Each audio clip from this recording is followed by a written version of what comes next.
आज 11वीं सदी के राष्ट्र नायक, परम देशभक्त, राजभर समाज के कुल के गौरव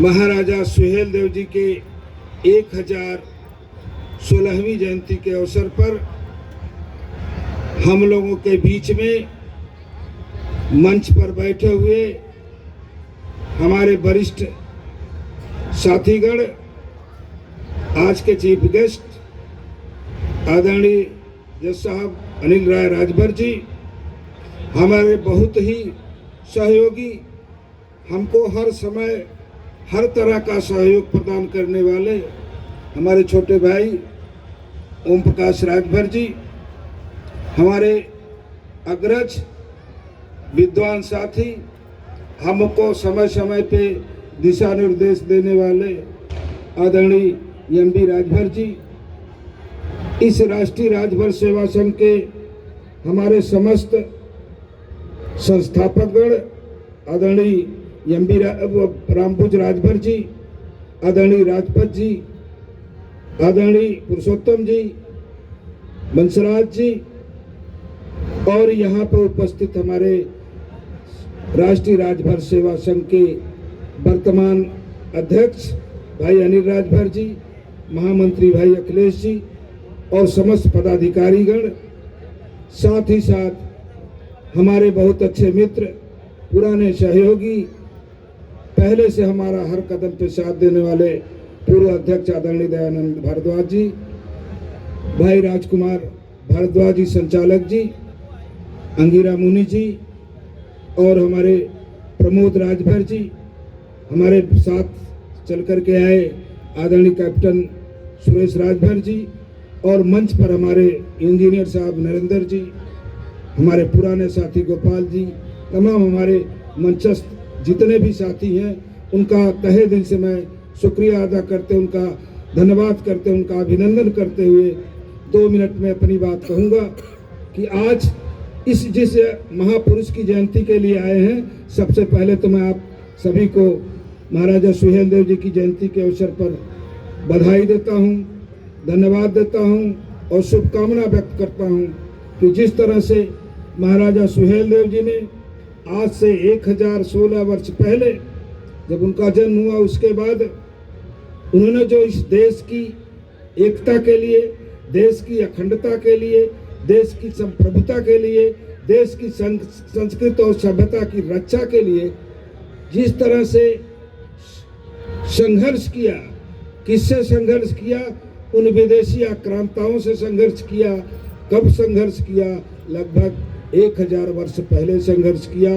आज उनके संघर्षों की बदौलत हम जो यहाँ पर, मुझे कहने में गुरेज नहीं है कि अगर इतिहास उठा के देखा जाए, सुबह एम.बी. जी हमसे बता रहे थे कि अरबी फारसी एक बहुत पुरानी किताब जिन्होंने राजभर समाज के सुहेलदेव जी के बारे में बताया, तबाक़त-ए नसीरी, जो 1248 में लिखी गई। कब?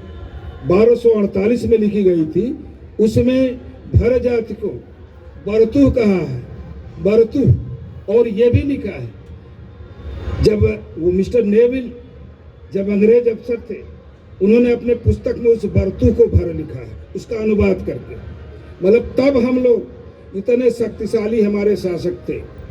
और आज दशा क्या है, हमारी दिशा क्या है? हमारे संगठन के लोग, जो राष्ट्रीय राजभर सेवा संघ के लोग हैं, ये लोग संस्था के माध्यम से समाज में जागरूकता पैदा करने का जो काम कर रहे हैं, चाहे हमारे संवैधानिक अधिकारों के प्रति सचेत करने का, चाहे हमारे इतिहास के संरक्षण का, इन तमाम मुद्दों पर संगठन के माध्यम से जो आप लोग यहाँ पे आए हैं, ये संगठन हमारा काम कर रहा है। इसके लिए मैं संगठन के सभी कार्यकर्ताओं को, सभी पदाधिकारियों को बधाई दूंगा। सिर्फ एक बात जरूर कहूँगा कि हम आप जो हमारी अतीत की बातें हैं, जो इतिहास के गर्त में दफन है, कहीं न कहीं हमारा आपका नैतिक कर्तव्य होना चाहिए कि जिस समाज में हम पैदा हैं तो हमारी भी नैतिक जिम्मेदारी है।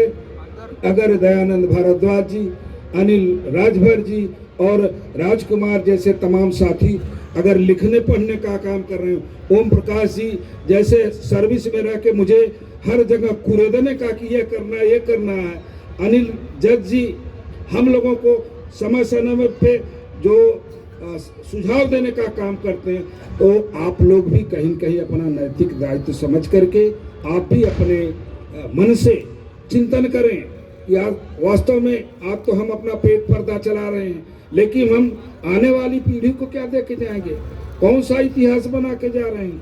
तो इसके लिए हमको भी जरूरी है कि जिस लायक हैं, जितनी हमारी क्षमता है, अपना रोजी रोटी पेट पर्दा चलाते हुए हम भी इस देश के वासी हैं। हमारा राष्ट्र धर्म सर्वोपरि है। राष्ट्र धर्म के बाद हमारा किस तरह से हमारी समाज का कल्याण होगा, इस पे भी आपको चिंतन करना होगा, मनन करना होगा। और इस लोकतंत्र में लोकता भी है। दिनेश जी बता रहे थे कि लोकतंत्र में सबसे बड़ी ताकत क्या है।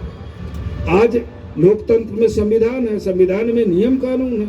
उस नियम कानून के दायरे में ही रह करके आप कुछ ले सकते हैं अथवा दे सकते हैं। तो आपको भी चिंतन करना होगा कि जैसे हमारे प्रबुद्ध वर्ग के लोग जो समाज के प्रति चिंतन कर रहे हैं, तो आप भी जितनी आपकी क्षमता है आप भी करें।